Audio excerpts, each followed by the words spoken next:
analyze voices and narratives and analytical study of selected Dalit upper biographies. So I stratified my presentation of like would like to uh, mention these other things in my upcoming theories. In first chapter I would like to talk about my background details, and the second chapter theoretical concern. Later on I would like to speak about my primary text and what are the things are there in the text. So first of all, coming to the introduction, I would like to start my introduction with one of the notable quote by Sadhguru. He says that Indian culture is the most complex and colorful culture on the planet. The way people look, their language, their food, the way of dressing and their music and dance, everything changes every 50 or 100 kilometers in the country. Yes, we have to acknowledge the fact that India is one of the biggest civilization on the face of earth, and it has vast history, and it stood for the diversity with a mixture of different cultures and tradition and ethnicity.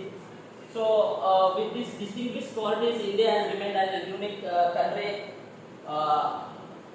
across the world, and also along with this rich culture and diversity, the India also consists of vast background of the Indian literature, and along with this rich diversity, and India also has shined in the field of literature along with other art forms. And Indian literature here it gave a great platform to the people and to the writers to expound the many social veracities of social and cultural and political veracities of India. And Indian literature also have enjoyed immense academic consideration across the world. Along with it also created a wider readership and created an endorsement. So coming to the Indian literature, and it flourished from Vedic period to the modern in the different in the countless writer authors, and it became a mirror to the witness the social veracities of Indian culture and tradition and custom. First, it was Indian literature. It was produced in a vernacular language after the colonization and the impact of the English language. It was being produced in English. So, if you look at the Indian literature, we can divide it as pre-independent and post-independent. So, during pre-independent, the poetry and the drama, the genres came into existence, and they were the most dominant genres during that period. So, coming to the poetry of pre-independence, we can see the prominent authors like Henry Desrosiers, R.C. Datta, and Michael Madhusudan. And after that, we find the same poets. If you look at the critical writings of them, what we find is that they more focused on the themes of the spirituality and religion and nature, etc. themes. And coming to the prose, and Tagore and Sarojini Naidu, this basically falls under poetry. Coming to the prose period, Tagore and many modern writers like Murtharaj Anand, R.K. Narayan, Vikram Seth, and many other women novelists also came into existence. But if we observe all the prose writings also, what we find is that there is absence of speaking about the common man, and like especially like the marginalized people like Dalits. So the mainstream literature majorly focused on such things, and they are mostly inspired by the like Mahabharata and the Upanishads, Ramayana, etc. But there is an absence of the marginalized people life, and we could see there are few authors who focused on speaking of marginalized people problem like Murtharaj Anand. But when it comes to Dalit critics, there is a question that how authentically non-Dalit writer like Murtharaj Anand, like etc. like Raja Rao can write about the real experience of the Dalits. So, one of the mainstream Hindi writer Kashiram Singh argued that against a Dalit identity for literary production. He says that you don't have to be a horse to write about a horse. To this, and Dalit writer like Om Prakash Valmiki gave a wonderful reply that yes, you can write about the horse and his external counters and his character and the nice, but when at the end of the day the same horse having done his share of laboring, exhausted and hungry, stands right to the post in the stable, what can you write about how he feels and what emotions he harbors towards master about his inner pain? Here the argument of Om Prakash Valmiki is not only about the authenticity, and indeed it's an articulation of the different order of experience and perception of the Dalit. So coming to the point of Dalit literature and what is Dalit literature. So it has been said that Dalit literature is one which Dalit himself expresses his own anguish and depicts the essence of living as one. It is not of art sake, but it's a literature of lived experience, and it has variously been called mass literature and literature of action. So Dalit literature is written by Dalits with the consciousness of being Dalit, and that deals with the experience of life as Dalit. The term first used in 1958 in the conference of Dalit literature in Bombay. So the real meaning could be like we can get it. Dalit means like crushed underground and split, etc. Describes the living conditions for the centuries of large group of people in India. Metaphorically, it extends to the meaning of oppressed and exploited, deprived people. So as the time passed by, we could see that there are Dalits got a kind of courage to write back and put down their own experience in the form of literature. So if we go back to the history of Dalit literature, we could find the pioneers of Dalit literature like Jyoti Phule and Ambedkar. And Jyoti Phule was one of the one who mainly came into existence in the field of Dalit literature. He is mainly fought for the eradication of untouchability and caste system for his effort in educating women. And his main principal ideologies is liberty and equality, egalitarianism, socialism. He is one of the prominent texts. Gulamgiri and Tritiya Atra is mainly highlighted the issue of caste suppression and untouchability. And coming to the Ambedkar, we can say a lot about Ambedkar, but to appreciate that he was the one who brought the anti-caste movement and anti-caste laws.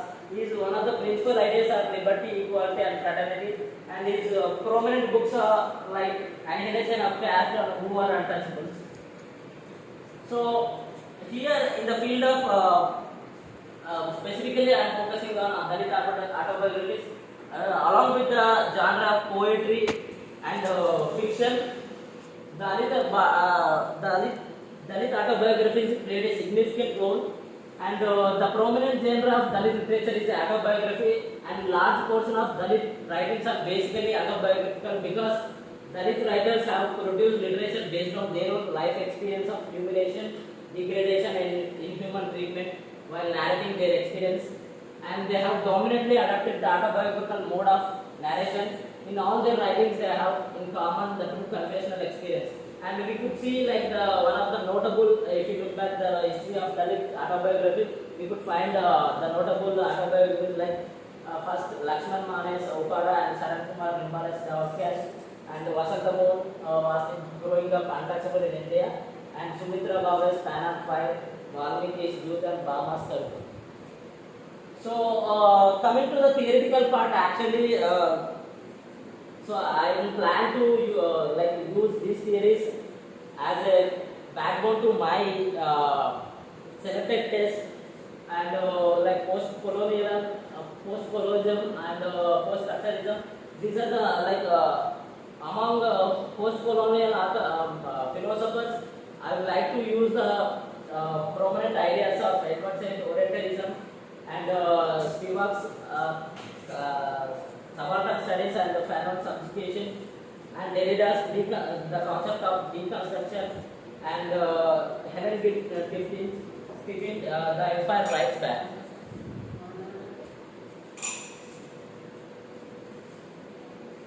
So these are the prominent ideas and the ideologies I plan to put in my theories to narrate my primary text. So coming to the primary text, actually these are my first autobiography which I chose, and Om Prakash Valmiki's Yutan, and it is originally published in 1997, and it has been translated into English by Arun Prabha Mukherjee, and this is a book which significantly shows the tribulations of the Dalits in a various level. So it also examines how the regimes of the book mainly talks about how the regimes of the caste put the marginalized people like Dalits at the center of narrative and how it leads them to lose their freedom, culture and take pride in their own identity. And so we could see the constant humiliation and degradation by the upper caste teachers and students during the school. The main central ideas are the constant humiliation and degradation by the upper caste teachers and students during the school and college life could not prevent him from studies. His determination and hard labor finally got him to the distinction of being the first graduate from his community. And he also boldly writes how his family survived on the scrap of food given by the upper caste until he got the government job. Actually, the meaning of Dalit, the meaning of Jutan is something like he says that the left foot in Telugu we say that Engili Metu. So that is has been imposed on Dalits throughout the decades to carry on that what is it? Carry on that stigma. So this autobiography mainly focuses on the tribulations, as I said. So if we keenly read, we could find such things like there is no wages has been provided for the Dalits, even though they do lot of hard work and they have to work for the just for the Jutan. And here the significant thing is that the educational institutes become as a scary place. Generally in life, our parents will send to the schools or like colleges just for the betterment of ourselves. But when it comes to here, the educational institution became a central body to witness the caste discrimination. So actually, one of quote I took from the text, and where he says that I had to sit away from the others in the class, and even that was not enough. I was allowed to sit on the chair and or a bench. I had to sit on the bare floor. I was not allowed even to sit on the mat. Sometimes I have to sit away behind everybody right near to the door. From there, the letters on the board seemed faded. So here we see that how they were alienated from the so-called classroom. And one of the incidents also he says that when he was in 5th class, the headmaster asked him Valmiki to clean the school and the playground. He says that the playground was larger than my small physique could handle, and in cleaning it, my back began to ache. My face is covered with the dust. The dust had gone inside my mouth. The other children in my classroom were studying. I was sweeping. So this is all like whole autobiography gives the glimpses of how painful experience of Dalit children and how their ill treatment in school, like educational institution. And Valmiki does not only show the pain and tribulations of Dalits, he also shows how and their voices of Dalits. And at particular incident, we see their voices like while he was Valmiki father shouted. There is an incident while he was sweeping the ground, his father sees. So that is the incident like where his father shouted for them to, you are a teacher, so I am living now. But remember this much, master, this two-breaker will study here and in this school and not just him. There will be more coming after him. So this is kind of rebellious voice we could find. And when the upper caste Tagi brutally mistreated Valmiki and his father revolted against him by saying that, Abhay Chore, if my children learn my few words, how does it bother you? So this all incident, it shows that Valmiki is just not mere portrayer of the tribulations of Dalits. He is also someone who gave voice to the Dalit children. And how subaltern have shown their voices against the hegemony.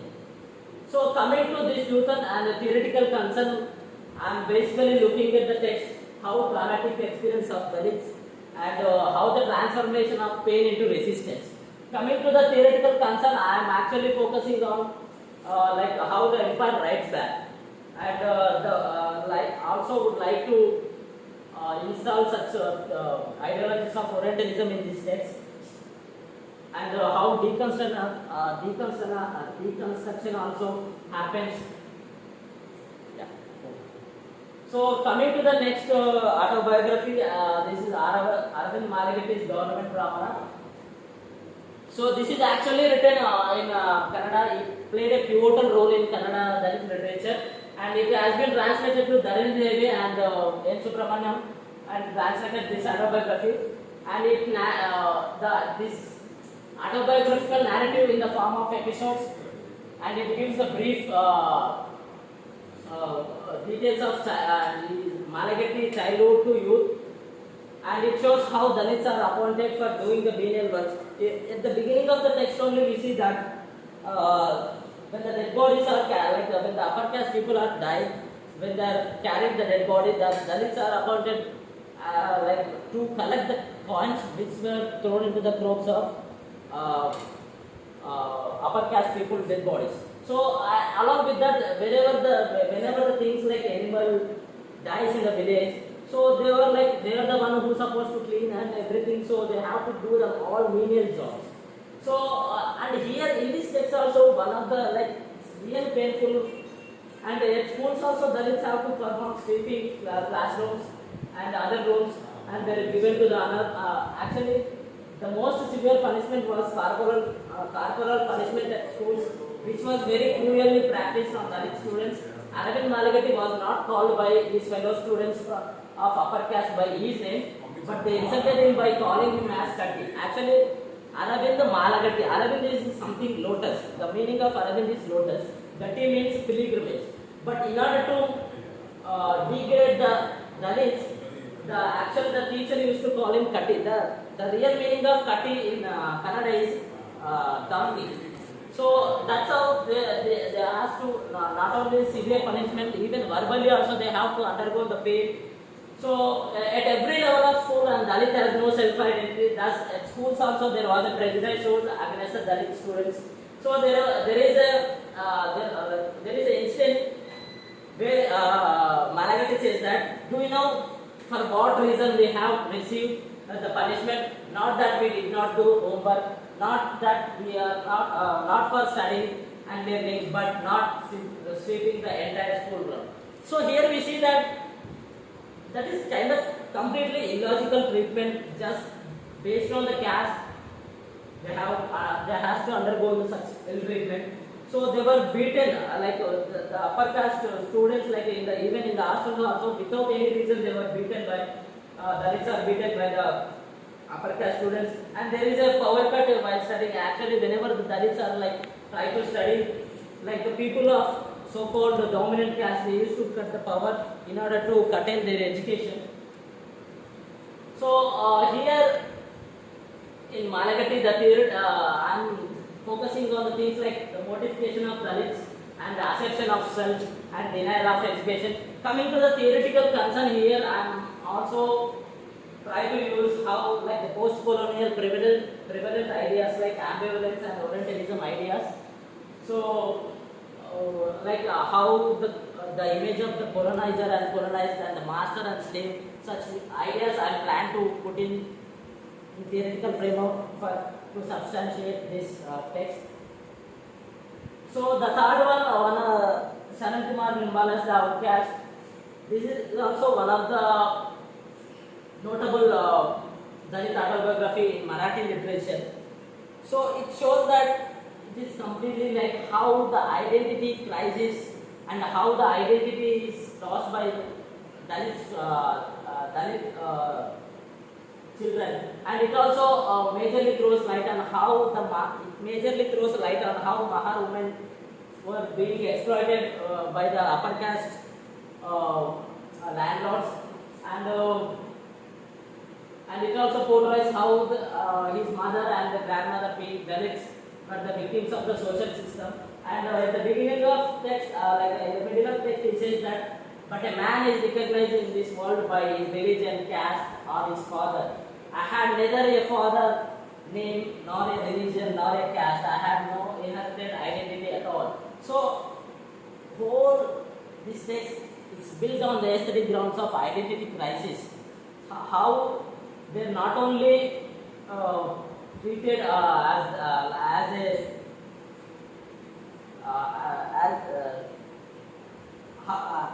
sorry. Then actually here in this text they were not only treated they are not only alienated from the mainstream, but they also have to undergo the problems within their own community just by not having so-called identity. So,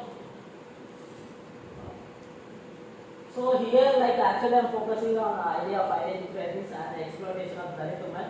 So here, when it comes to the theoretical framework, I'm planning to use the post-colonial concept of identity and otherization and Orientalism ideas also I would like to use here. So coming to the actually, ma'am, earlier I thought of using Sujata Gilla's Ants Among the Elephants, but I eliminated that. I chose this. So Y.V. Satyanarayana is my father, Balaya. So this is also one of the pivotal autobiography in Telugu Dalit literature. It played a very significant role in Telugu Dalit literature. My father Balaya is an autobiographic and thought-provoking book that takes us through the journey of 4 generations of Dalit family in Andhra Pradesh.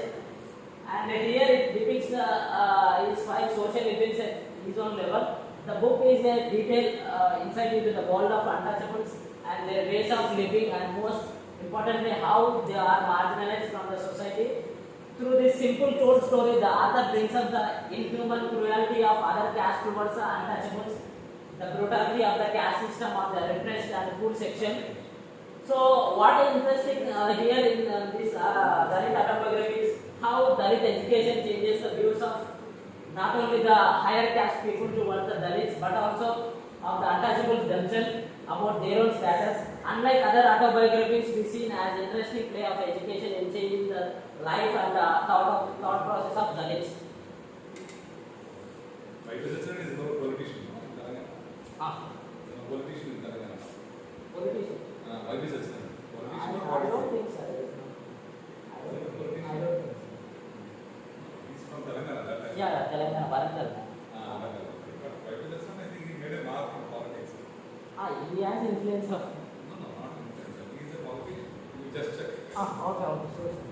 So there was at the beginning of the text of Y.V. Satyanarayana's My Father Balaya, we see that a tall man walking away from his village with a heavy heart, his white body tied to his back, almost dragging a little boy, his son, in chilly evening drizzle towards a distant stream. It was a small village that he was walking helplessly away from, his 3-year-old son weeping aloud as he halfway followed his father in the gloomy evening. That village was Vangapalli in Karimnagar district of Telangana, the native village of man. A man with a dead body on his back came from Harijanavada, the untouchable dwelling in the village. He walked fast so that he could reach the banks of the stream before the dark. He was powered by thought that he had to dig grave, but to bury his wife, that he had to do it all by himself. So the just beginning of this whole text itself says that how they were alienated from the society and where there is no one to help the marginal people. And it is not merely a family, he says that it is not merely a family chronicle, but it is a depiction of the collective experience of Madhika community in Telangana over several decades. At the beginning of text, he says that Indian village is very negation of republic. If it is a public, it is a public of touchable, by touchable, and for the touchable and for the touchable. The untouchables have no rights. They are only to wait, to serve, and to submit. In this republic, there is no place for democracy. There is no room for equality. There is no room for liberty and fraternity. So these are the prominent texts. So here also, like I would like to focus on the construction of Dalit identity and the journey from subjugation to subjectivity, disgrace to respectable. Actually, I forgot to put it. Here also theoretical concern, like I'm planning to use the deconstruction theories and supportable theory.